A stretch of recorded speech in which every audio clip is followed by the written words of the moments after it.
Около 100 человек пострадали в столкновениях сторонников и противников новой киевской власти. Стычки начались во второй половине дня, когда собравшиеся на площади Свободы митингующие пошли на штурм здания областной госадминистрации.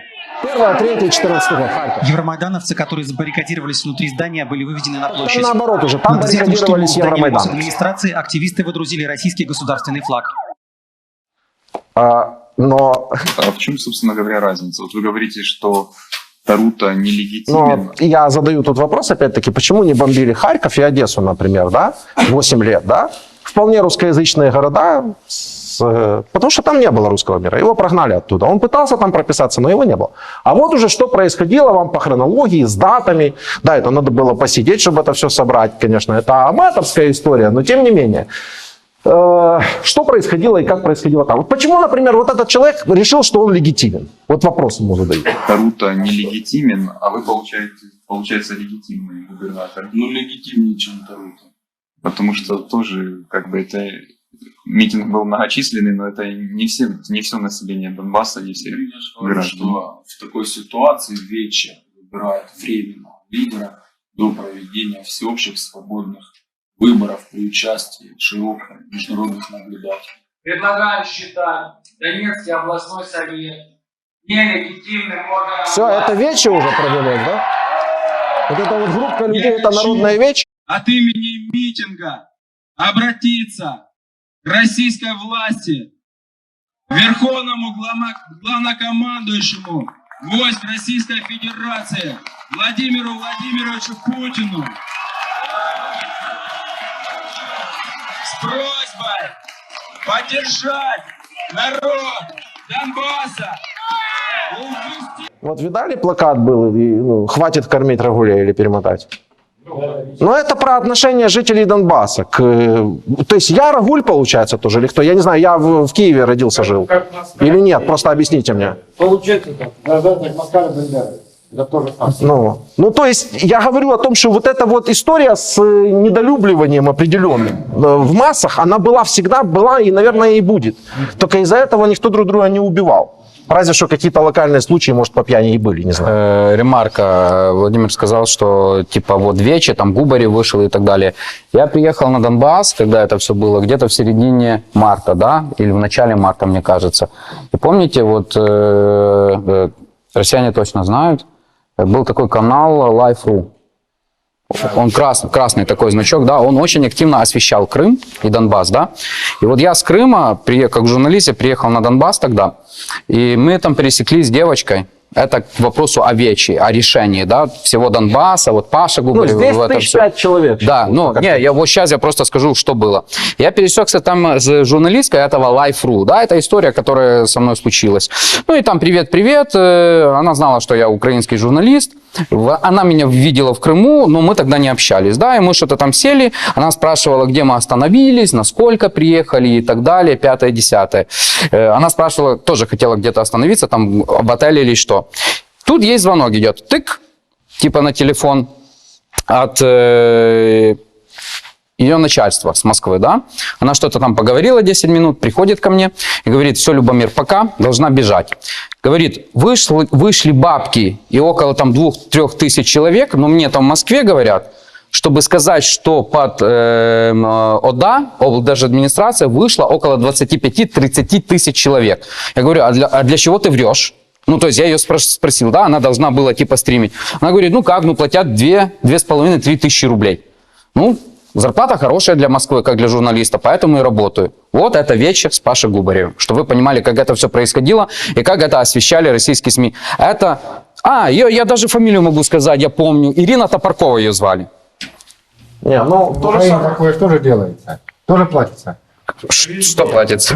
Деньги та же самая. Тоже массовое собрание, это то же самое. Это и с той стороны платят. Пойми, в чем дело. Вам все это время показывали то, что показывали российские камеры. Понимаешь? Вот я показываю вам российские камеры, из-за которых выходят и люди стреляют. А вы все это время смотрели то, что вам показывали российские камеры. Попробуйте посмотреть с другой стороны. Просто попробуйте. То есть, да, все. Донбасс, еще хочу там добавить, когда это все типа происходило, вот я там стоял на митинге, мне было интересно, да, как это все происходит, там люди Донбасса, ла-ла-ла.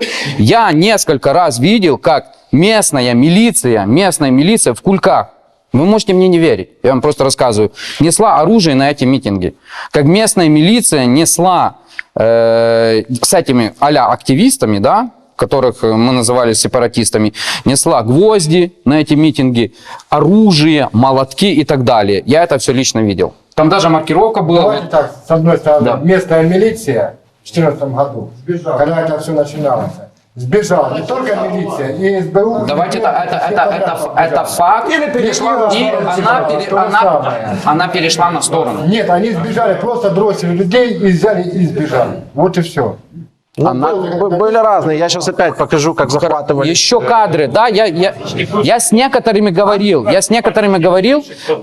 те, кто были с Донбасса. Бывший начальник Стахановского СБУ. Ну, Да, вот видите, вот факт, вы я говорите, знал. народ Донбасса там восстал и так далее. Вот я хорошо помню, очень хорошо помню, у меня даже фотка осталась где-то там в интернете, да, что я стою там Захарченко, то есть я стою около Захарченко. Сколько, вы думаете, людей брало горсовет в Донецке? Это было, мне кажется, перед Пасхой, да, перед праздником Пасхи. Сколько человек было Захарченко? Все знают, кто такой Захарченко, да? Сколько человек, вы думаете, было? 200. Сколько? 200-300? Знаете, сколько? Я это видел своими глазами. Знаете, сколько в реале было? Около 10. Около 10 человек. Пришел Захарченко, и около него, извините за выражение, 9 или 10. Некоторые из них были с масками, закрыты балаклавами, да. Они были с балаклавами. У них даже оружия нормального не было. У них были ружбайки, вот эти охотничьи. А потом... То есть, я редко это рассказываю, а теперь скажу факт, да, который был. Захарченко типа заходит, там вот этот горсовет, да, много журналистов смотрит на это все. И мы стоим около горсовета, подходит один из его людей ко мне, подходит и говорит документы. Мне говорит документы. А я ему говорю, а ты кто такой? А он мне говорит, мы власть. Ну, я типа вытягиваю там, ну, потому что люди так бы с оружием, с дрючками какими-то. Я ему вытягиваю этот документ. Мне кажется, загранпаспорт был, да? И он так смотрит. Так ты бандеровец, Львов. И я забираю паспорт, а у него руки трясутся. Да, у него руки трясутся, у этого человека, который проверяет у меня паспорт. Потому что он понимает, что поддержки конечной нету. Я говорю, смотри, а то сейчас вылетит тебе говно на твои ботинки. Я забрал паспорт и сказал, пошел вон. У них не было поддержки, я это видел. Частичная, да, но они все боялись. Да. Если буду сейчас здесь рассказывать, что народ Донбасса поддержал вот это все. А давайте чисто, это может быть... Ну, я вам рассказываю то, что я видел и переживал. Кто был на референдуме за вот этих вот республик? Поднимите руку. Тут почти все... Кто? Ну, поднимайте чего? Тут это на вас никак не влияет. Кто был на референдуме? Раз, два, три человека. Народ Донбасса. Ну о чем еще говорить? Хорошо. Сколько, вы думаете, в Мариуполе было точек для голосования? Мариуполь, большой город, 500 000. Сколько точек было для голосования? Это ты про последний референдум? Ну, это 2014. Нет, 2014. Мы возвращаемся 8 лет назад. Сколько точек было для голосования? Я был там. Мы объездили пол Донбасса. Сколько? 4. 4 точки для голосования были. 4. Это народ Донбасса так голосовал? Да нет, Не было, понимаете, на тот момент не было поставлено четких задач. Мы смотрели, как отошел Крым. Технично, профессионально. Которые реально хотят, чтобы с ними случилось то, что в Крыму. С нами такое не поступало. Нам не говорили, что будет дальше. Стоп. Действовали вообще для нас непонятные люди. Стоп, у меня контраргумент. Вы референдум воспринимаете серьезно, я это слышу. Да. Вы это воспринимаете серьезно. Сейчас вы мне говорите, ничего не было поставлено. То есть ничего не было организовано. Это серьезный вопрос. То есть после референдума приходят профессиональные люди в администрацию и продолжают, так сказать, свое дело. Но эти люди не пришли. Приходили люди для нас вообще неизвестные. Понимаете, вообще там... Знаете, в чем смысл? Но вы же голосовали. То бишь, получается так, Украина бросила и Крым сразу, и Донбасс. Что значит На бросила? самовыживание. Что значит Вот бросила? бросили, просто написано. Что значит бросила? Выехала милиция, выехала... Я сейчас вам армия. покажу, как бросила. Вот у нас в Луганске так было. Ребят, Выехала давай- милиция, Я вам сейчас выехала покажу, армия. как останавливали танки. Вот просто-напросто бросила и уехала. Прыгали под танки. Ребят, давайте честно. Ну, мы же нормально типа разговариваем. Вот я где-то на Донбассе я был 2 месяца. Да, вот я хотел понять, я хотел понять так называемый народ Донбасса. И у нас был водитель донецкий, да, вот такой парень там, да, он этого Ципроса, мне кажется, возил в Греции где-то работал, да, он Вот был щас водителем, да. И вот мы его спрашивали, да, иностранные журналисты и я, да, я не помню, как его звали, Василий. Не помню, да? Вот что хочет Донбасс, да? Он как бы представитель народа, да? Он такой донбасский парень, народ Донбасса на колени не поставишь и так далее. И он говорит, вот его слова. Янукович нафиг он нам не нужен, он бык, да? Он конченый бык, который нас бросил, так? Укажил, значит, тот парень. Нет, ну он так говорил, да? Он нас бросил, вот Янукович должен был дотискать. Далее, Порошенко нелегитимный, да? Я не знаю, возьмет ли нас Россия. Знаете, вот конечные, которые, что нужно, что должно было быть. Ринат должен сказать слово. Да. Большинство ждали. Ринат должен сказать слово. В Украине. Он это говорил. Референдумы, не референдумы. Ринат должен сказать слово. Он большой человек был, да, Донбасс. Ну, согласны, что так было на Донбассе?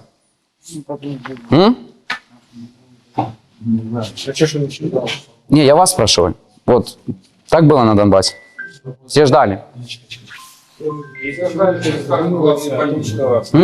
Почему никто не задумывается о том, что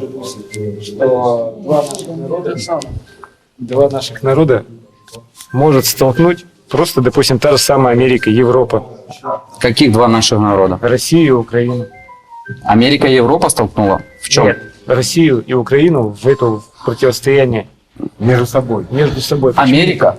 Да. А Америка всегда... Почему? Чтобы Почему? разбить и затянуть Как на она Америку, столкнула? надолго, чтобы Как оставить Америка историю столкнула? позиций. Вот организация того, что Вопрос простой, смотрите, мы идем по простым шаблонам, да? Вот в частности здесь касается шаблона, то что вот россияне приезжают или российские мамы вот мне по телефону говорят из-под Камчатки, говорят мне, что народ Донбасса определился, народ и мы обязаны были защищать Донбасс.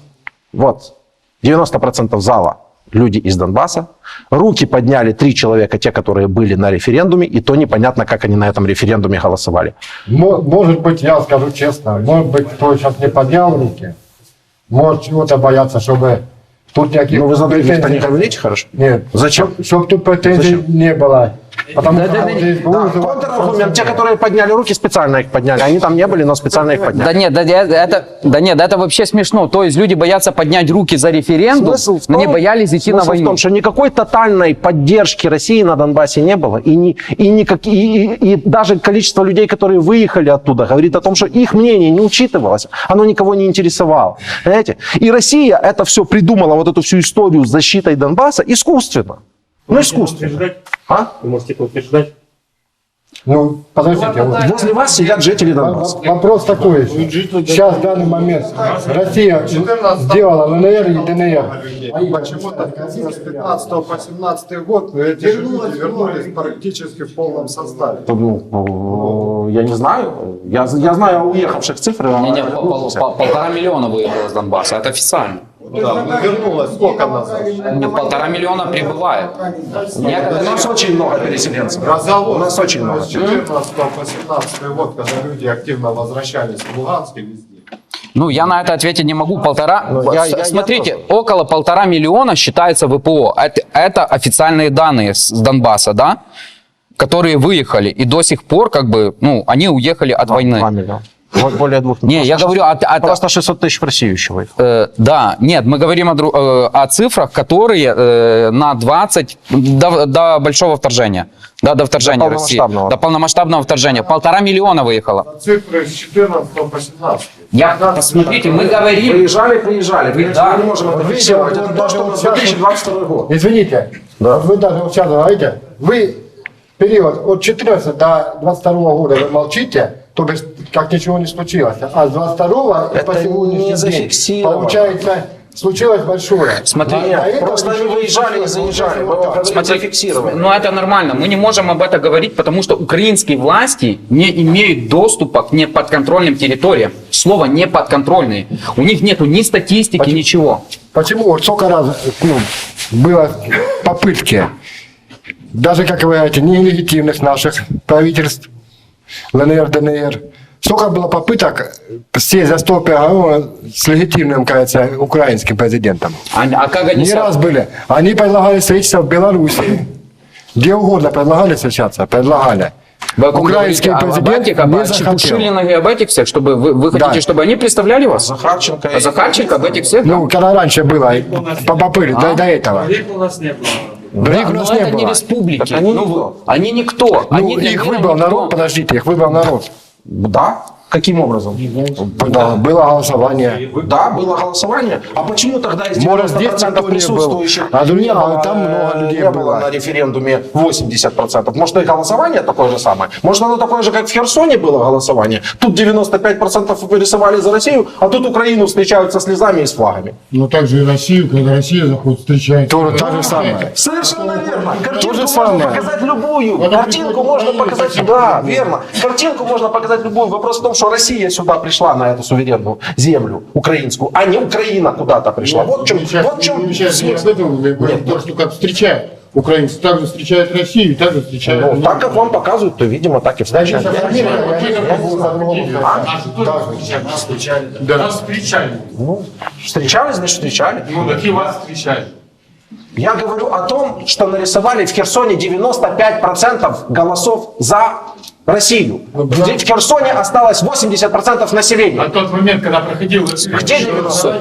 50 в Херсоне осталось где-то. На тот момент, когда Половина. проходил... Где 95%? Нет, я вот просто говорю, да, на тот момент, когда проходил референдум, да, эта территория была Россия, да? Ну, то есть Россия там была, правильно? Ну, она так думала? Ну, думала, Ну, писала на плакатах, Россия здесь навсегда, например. Там. Контроль над Херсоном был у России. Да. Вот. Люди с автоматами ходили по подъездам, собирали подписи. Это было. Согласен, 95%, да? Вот вы говорите, а вот когда мы заходили, нас встречали там с цветами, со слезами. Да. Я также вот говорю, допустим, заходит российская армия, да? Да. Ее также встречают с цветами, со Да, слезами, да? допустим. И в том дело, то, что вы говорите, референдум. На тот момент это было, контроль был у России. То есть, может, и действительно... То есть людей принудили так проголосовать. Нет, здесь принудили. Ну, а как? Причем здесь они, может, надеялись, они проголосовали. А когда зашло сливаться, им уже... Смотрите, кадры были, кадры голосовать ходили с солдатами. Солдаты ходили, русские солдаты, российские солдаты ходили за херсонцами и смотрели, как они голосуют. Ну это ж кадры есть. Да кадры-то можно любые сделать. Кадры вообще можно... Что охраняли? Людей. От чего?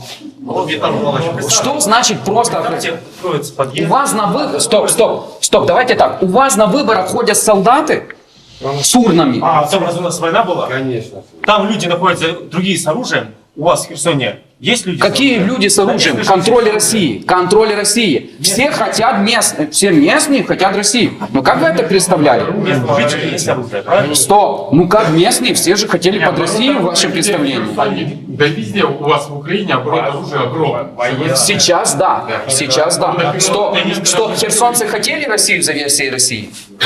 Вы же зашли защищать, освобождать. Хотели? Хотели. Зачем солдат около урны? Не все. Сколько? 95 вы говорите процентов? Да, да. 5% может быть с оружием и против. Конечно. 5% может быть с оружием. Конечно, конечно. Они могут выстрелить в женщину. Могут. Зачем нужен человек, который охраняет эту... А зачем Зачем женщину им стрелять? А зачем нужно туда приходить? Я вам спрашиваю. Зачем А женщину? зачем туда приходить с оружием? Нет, стоп. Зачем туда приходить с оружием вообще вам? Объясните. Ну зачем россиянам приходить в Херсон с оружием? Объясните мне. Ну, вы берете с той точки, где они уже ходят с оружием. А я вас спрашиваю, зачем вы туда пришли? Может быть с оружием, говорю, которые проголосовали против. Они могут быть против. Правильно? Война идет. Война идет, потому что Россия пришла в Херсон с оружием. Вы сейчас Правильно? спросили меня, вот вы сейчас спросили, почему защищал человек с автоматом женщину, которая идет с бюллетенями? Зачем? Вот у меня вопрос. Хорошо. В чем проблема? 5% вы говорите, было против. Ну, они не проголосовали против. У вас А должно быть 101%, да? У вас Должен быть 101%. У вас идут боевые действия. Так. У вас будет большой оборот оружия, 5% Так. против. Что могут сделать эти 5% с этой женщиной, которая пришла с бюллетенем? Можно? Да? Ответ есть на этот вопрос. О, прекрасный ответ на этот вопрос. Так я вам задаю еще следующий вопрос. Вы заехали на танках в украинский Херсон, поставили всех под оружие и рассказываете мне сейчас 5% про людей, которые могут быть с оружием? Это сейчас серьезно? И в спешке делаете референдум. Человек защищал эту женщину. Я вас вообще об этом не спрашиваю, это вы с Любомиром разговариваете. Да, я закончу свою мысль. Я закончу свою мысль. Референдум под дулами автоматов проходил. Псевдореферендум. Под дулами автоматов. Почему по-другому? Я не видел, чтобы человек стоял, ему дали ручку, и вы в лицо стояли. Потому что люди не могли свободно проголосовать. Там стояли российские военные. Вопрос можно? То есть ваше мнение... Ну как? Я просто не понимаю. То есть это нормальный референдум при контингенте российском в украинском городе? В каком расстоянии шли боевые действия в Херсон? Ну, близко. Вот, у меня вопрос. Да, у меня вопрос тогда. Я просто нет, я просто поражаюсь, о чем вы вообще разговариваете? Вы кто? Вы кто? Военнопленные. Россияне? До этого немножечко. Россияне. Россиянин, военнослужащий. Да. Что вы делали в Украине с оружием? Выполнял приказ. Приказ? А цель? Цель? Да. Какая может быть цель выполнения приказа? А какой может разговор быть с человеком, который тупо не понимает своей цели? Почему? Ну, а ваша цель сейчас какая? Моя цель донести до вас другую сторону медали. Всего лишь навсего. Вы сейчас пытаетесь что-то сделать, навязать. Что я навязываю? Потому что когда мы разговариваем, он говорит, вы нам показали одно, мы решили это обсудить. Ну, так мы и обсуждаем. Вы не обсуждаете. Нет, вы мне сейчас пытаетесь... Вариантов. Каких вариантов? Вы сразу говорите, вот, вы не... Нет, так я вас вчера приглашал на интервью, посидеть со мной лично побеседовать. Вы отказались. С чего вы сейчас разговариваете? Все хорошо, больше не буду говорить. Нет, так а в чем смысл? Если вы хотите поговорить со мной конкретно, обсудить какие-то свои варианты, то давайте сядем и будем с вами час-полтора их обсуждать. Я вас спросил, Сейчас вы кто? Вы услышали, почему мы считаем... Я услышал мнение человека. Шел, защищал женщину. Потому что это не было подулом. Я услышал мнение человека, который не знает свою цель пребывания в Украине. А он является российским офицером, насколько я знаю. Да, но это не цель. Что? Это не цель. Это приказ. Приказ это не самоцель. Дальше, что дальше? Если у тебя нет цели, ты никуда не попадешь. Самураи, да? Дальше. У самурая нет. Мотивация. Есть путь, да? Мотивация ваша. Самурай. Ваша мотивация. Мотивация. Я военнослужащий. Какая может быть? Какая? Какая у военнослужащего может быть мотивация? Какая может быть военнослужащая мотивация? Какая во Второй мировой войне у советских солдат была мотивация? Как вы думаете? Защита есть. Ладно, еще какая есть мотивация? Нет, есть защита и есть нападение. Так вот, украинские воины защищают свою землю, а вы сюда пришли как оккупант. И вы пытаетесь мне рассказать, что такие, как вы, в Херсоне поставили людей украинских под оружие и защищали их от каких-то... Не, тобой, я понял. Я понял. Володя, там по-другому было. Пришли россияне, как бы, и создавали демократию в Херсоне. Там же был нацизм, все плохо было, тоталитарный режим. Пришли пацаны с этими, с автоматами и вводили демократию. Правильно я понимаю?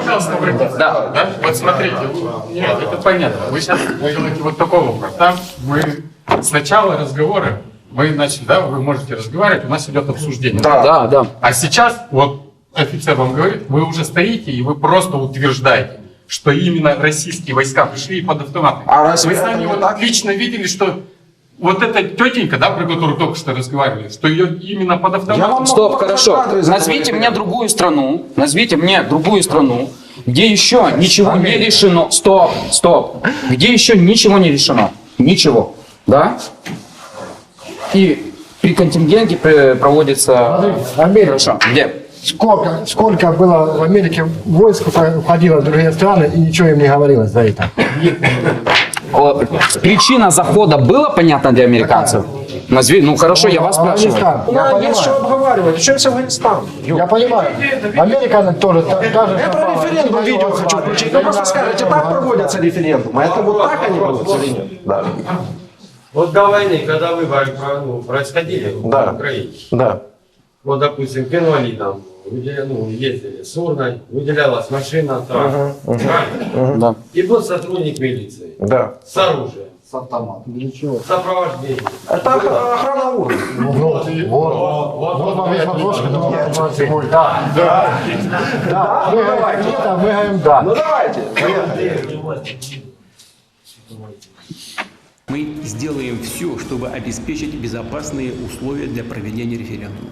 Безопасные условия Путин обеспечивает своими солдатами, которые с автоматами ищут избирателей по домам, чтобы те проголосовали «за». Такие вооруженные рейды – это признак очень низкой явки на участках. Человек пошел спокойно, никого не тронул. В принципе, этого человека там быть не должно, понимаете? Как не должно? Они сопровождают, чтобы... Ну так не должно, потому что он оккупант. Как не должно? Так не должно. Они зашли Они зашли на территорию суверенного государства и что-то там ходят, делают в подъездах. Его в принципе там быть не должно. Понимаешь? В принципе вообще. На данный момент... Вот о чем я говорю. Милиция сбежала. Может, он миротворец. Да, миротворец. Офигенные миротворцы. Что они миротворят, только и с какой целью, понять очень сложно. Чего он за ней не пошел, ее что расстрелять могли? Иди-то, пошел человек. Да. Вот вам, вот референдум. Вы правда верите, что это все они по инвалидам ходят, да? Вы серьезно в это верите?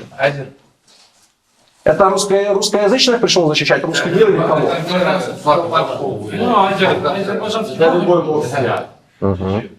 Чтобы как-то оправдать ожидания Путина, в Мелитополе, например, оккупанты устроили принудительное голосование. Мобильные бригады ждут рабочих возле заводов. Они угрожают людям увольнением. Рабочих на местах работы ждали мобильные бригады с простым условием: голосуешь или теряешь работу и зарплату. Также идет принудительное голосование военнопленных из Еленовки, что не входит ни в какие рамки. После стрелок проголосовать. Дела с явкой настолько плохи, что в урны бросают пустые бюллетени, которые потом, конечно, посчитают в пользу России. За открытостью голосования, естественно, что будут у нас смотреть наблюдатели, члены участковых избирательных комиссий. За процессом голосования будто бы наблюдают иностранные гости. Не было возможности. Да, но мы говорим о чепухе, ну вы понимаете или нет? Вот на референдумы так не проводятся вообще. Ну чепуха это самое натуральное. Ну так можно же честно признать, что это чепуха. Ну, что это просто Филькина грамота. Ну, правильно, это чистой воды хуйня. Зачем мне доказывать о том, что Россия может зайти в украинский Херсон и проводить там какие-то референдумы? Ну, в чем? Ну, доказывайте, хорошо. Мы можем поговорить, доказывайте. Мы можем в Белгород зайти завтра и тоже там провести референдум. Вы скажете да, хорошо? Если Россия так любит референдумы, у меня вообще вопрос. Чего они не возьмут и на всей своей территории не проведут референдумы? Возможно, на острове Итуруп под Сахалином. Они давно хотят в Японию, россияне. Может, надо провести им референдум, как вы считаете? Может, спрашивали. Не отказались. Спрашивали? Когда проходил такой референдум? Нет, так референдум, а что ж просто спрашивать? Просто спрашивать не очень хорошо. Надо референдум, чтобы люди с автоматами, с урнами. Ну как вот у вас по правилам? Да нет, да там так было, я знаю, как спрашивали, знаешь, там приехала Раша туда или как? Может спрашивать. Или как? Вы хотите присоединение в Японию? 5 человек из 5 нет. Все, показали по телеку, референдум мы не будем делать. Да. Так? Ну, не, я о чем говорю? Там под Китаем есть территории. Может, там надо провести референдум? Почему? Смысл всего вот этого движения, вот, что сейчас вы рассказываете? Ну, смысл всего движения. Смотрите, я вам показал. Идти по референдуму. Дальше что нужно? Нет, ну так подождите. Вы говорите фигня. Вот мне человек доказывает, что не фигня. Вот российский офицер. Кстати, что-нибудь Ну, мы говорим, рассказываем, общаемся. По всем нормам это фигня фигней. Все это понимают. Нет, не все. Вот российский офицер говорит, что все правильно было сделано. Ну как это?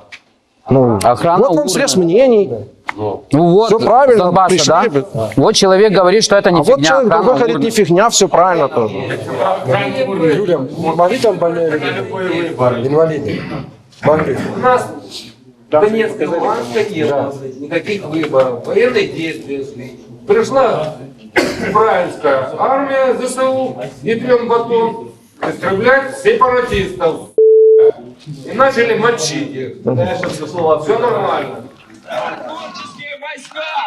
Российские войска! Спасите нас!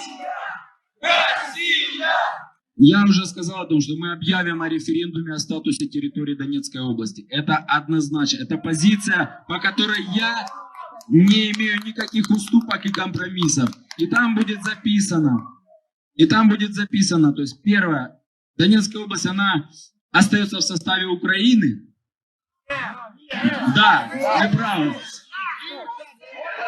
Ну, это просто не все знают, но именно так стоял вопрос. И причем вопрос стоял так, шел в так называемом ЛНР, шел в так называемом ДНР. Они даже с канделябриками этими не заморачивались, то есть просто буковку поменяли. Ну, а зачем?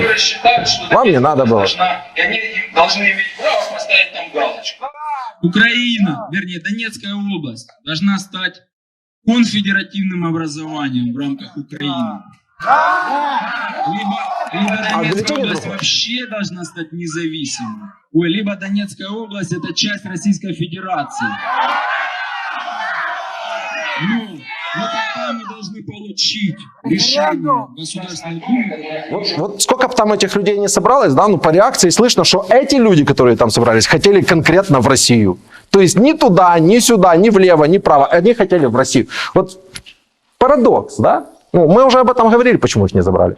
О том, что они имеют право по результатам всенародного плебисцита включать новые территории в свой состав.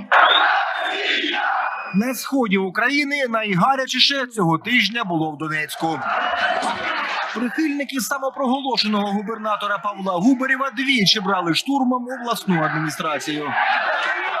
У понеділок, попри щільні кордони міліції, сепаратисти вдерлися до будівлі і зірвали сесію обласної ради. Але міліцейські кордони і вже вкотре підняли над Донецьком російський триколор. Тим часом на вулиці вийшли тисячі донечан. Ну вот вы говорите, полиция или милиция там убежала. Ну не везде убежала. Вон Тем часом мы этого не видели, тем часом. Тем часом это 9.03, 9 марта. Тим часом на вулиці вийшли тисячі донечан з вимогою миру та єдиної України. Ми сьогодні вийшли перше за єдність української держави, її підтвердити, а друге виступити проти війни між двома братськими народами. Такої кількості державних прапорів Донецьк, напевно, не бачив ще ніколи. Потому что не было. То есть ты такого не видел, значит, это... Ну как? Что значит? Мне сказал, что... То есть ты такого не видел, значит, это... На Роза Люксембург, или по Марии Ульяновой движение какое-то было в Донецке. На Артема, на Роза Люксембург, или по Марии Ульяновой движение какое-то было в Донецке. Ну, куда я знаю? Это как? Хорошо, куда кадры? Кадры постановочные? Ну это кадры, которые появились в то время. Я промониторил новости того времени. А? Я не знаю, смотри, ребята, смотри, давайте уже просто досмотрим, да, а дальше оставайтесь при своем мнении. Ну, серьезно. Коли учасники 10-тисячного маршу за соборність України вже розходилися, на них напали близько 400 проросійських активістів. У зіткненнях постраждали 7 людей. Россия! 13 марта 2014 года. Донецк. Больше 10 тысяч людей вышли на центральную площадь города на масштабный митинг за единую Украину. Патриотические лозунги, государственные флаги, молитва за единство страны. Мирная акция превратилась в кровавое побоище. Жестокую расправу над активистами с украинской позицией устроили тетушки, специально нанятые люди для организации провокаций. В Донецк их привезли из России. Местные отмечали специфический говор.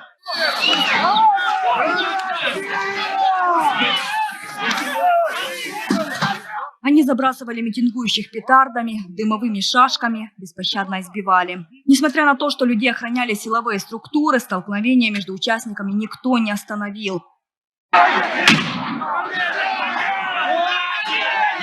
Первая смерть на Донбассе. Этого тоже не было? Ну, это автобусы, когда провоцировать приехали, было. А, провоцировать приехали. И одного провокатора убили. Это, кстати, был украинец, который был за Украину. Прикиньте. Украинец за Украину в Украине, которого убили. Это первая смерть на Донбассе, по сути. Так я не знаю. Вот это и есть столкновение. Я не знаю, вы сейчас говорите о технологиях, что это обязательно кто-то придумал, подговорил. А по факту его там убили, ребята. А он с убили. какой области вообще родом? Он с какой области? Да. Из Киевской.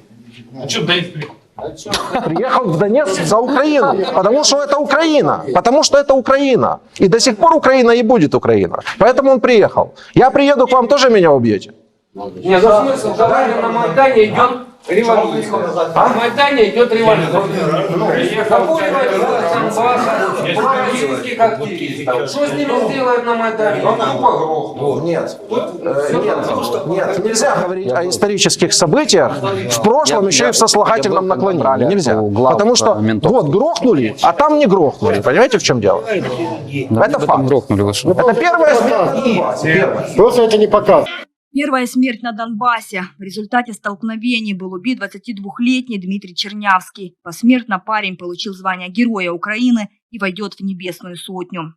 Позже стало известно, что на митинге погибло еще 2 людей. 36 человек были травмированы. По неофициальным данным, количество пострадавших больше 500. Многие правоохранители впоследствии перешли на сторону сепаратистов.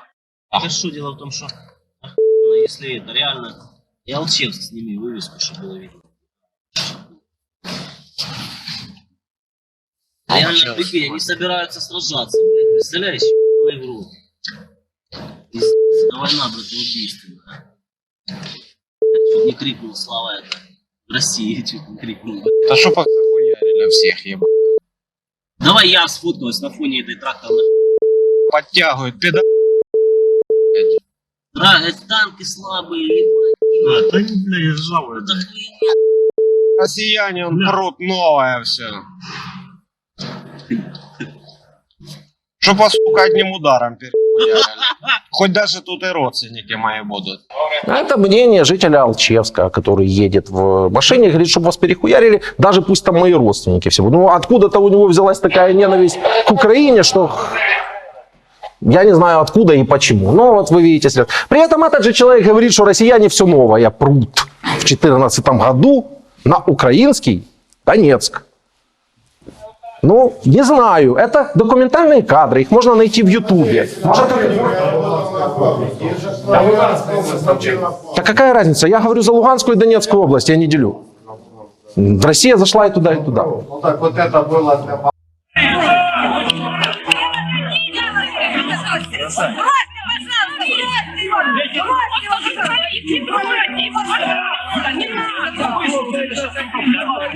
Вчера провозгласили мы Донецкую Народную Республику. А это были донецкие журналисты. Не знаете вы, кто из Донецка, которых там изначально завалили? Мы работали на Майдане. Мы на Майдане, мы работали. Как они провозгласили 17 число. Ну, это нормально кормить семьи и детей? Нормально. А нормально ли брать вот так вот людей, ломать и дальше их судьба неизвестна? Ну, важно, в Киеве то же самое. У нас в Шахтах никто не проходил. Что в Киеве то же самое? Майдан. Мы работали. Ну, Майдан, люди вышли, да, люди имеют на это право. Ни Кущак, ни было. Вы, кстати, это спрашивали, проводят ли россияне такие вот интервью, как мы с вами? Проводят. Да. Пусть россияне проведут хотя бы один такой разговор с нашими бойцами. И я тогда скажу, что они реальные.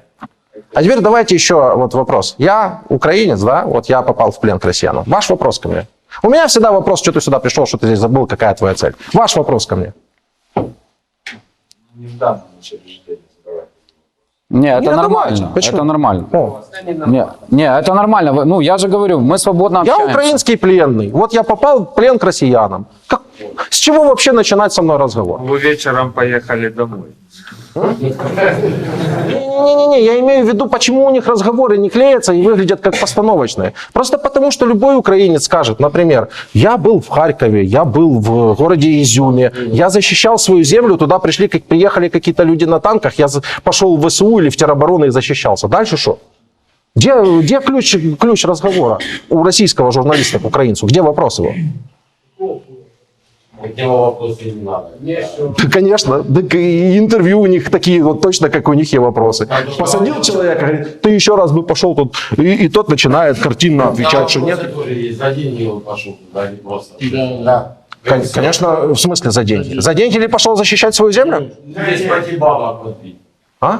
Бабки пошел платить. Он был дома. Ну если человек, знаете, но... Почему вы многие не... Не, в вооруженных силах Украины платят деньги, действительно. Ну. Ну. Он был дома сидел, он пошел специально заработать. А землю защищать не надо свою? А землю защищать не надо свою? Так у вас такой мобилизации принудительно нет. Нет, конечно, нет. Принудительной нет, они самостоятельно идут за работу. Это самое. Фанаты, как вы говорите. Какие? Нет, послушайте, если вот у вас такое сознание, да, если для вас нет чести, совести, своей земли, защиты Родины, если для вас все по определению люди идут за деньги, в принципе, вы в том положении, я думаю, в котором и должны были оказаться. Люди защищают свою землю, украинцы. Вот вопрос, ты просто пришел, а денег заработать. Защищать или денег? И защищать, и денег заработать. Дальше же.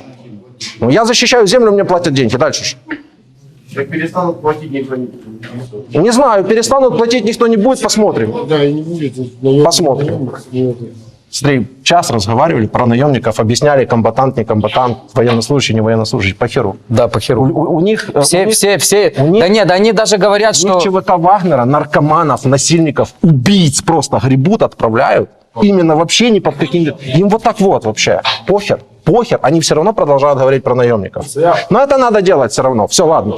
Спасибо всем. Да, спасибо.